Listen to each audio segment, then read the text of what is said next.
Hello and welcome to the first episode of Code Deep Dive. In this episode, I would like to show you how standard vector is designed in C++. We are going to see what happens once empty vector is initialized. Let's include vector header and create a simple empty vector object.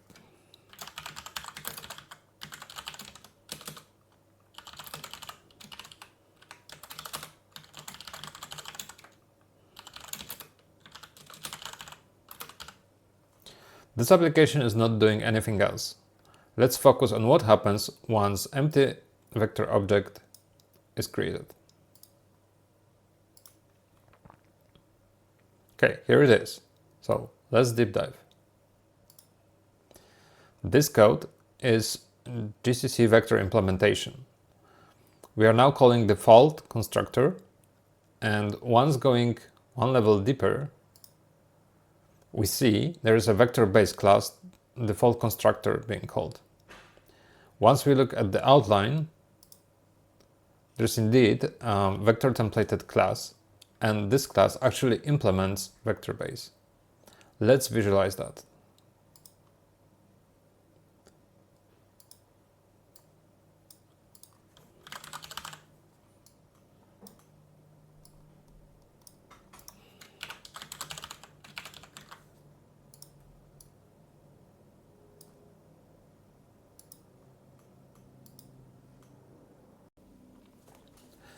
Once the base constructor is called, the vector imp default constructor is called. It's because if we look at the vector base, which is vector's base class, it contains an imp member, which is vector imp structure. What's interesting is that vector imp inherits from two types. The one is vector imp data, which is actually a structure holding to 3 pointers. By default, nothing interesting happens here. There's also TP-alloc type, and it might not be clear to understand what this structure is from the code. The name suggests type responsible of allocation. Once we deep dive, it turns out to be standard allocator, and also inherits from new allocator. So let's picture that.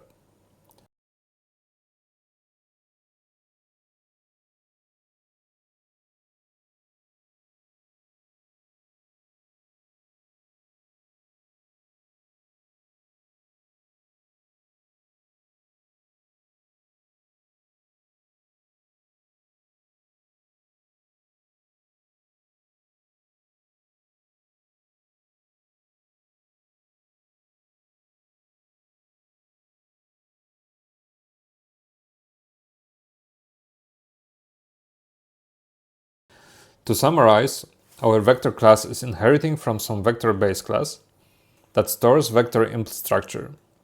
And that is both having characteristics of allocator and pointers describing the vector's data.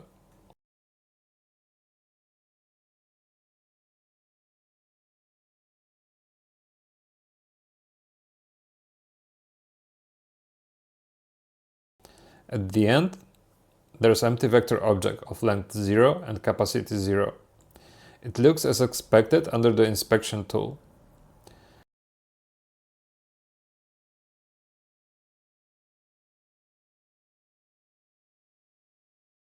There's mImp member, allocator base class, and vector imp data. That stores 3 pointers. All of these pointers are null pointers, which is expected as vector is empty. Vector's allocator is derived from new allocator. Let's add it to the diagram for completeness.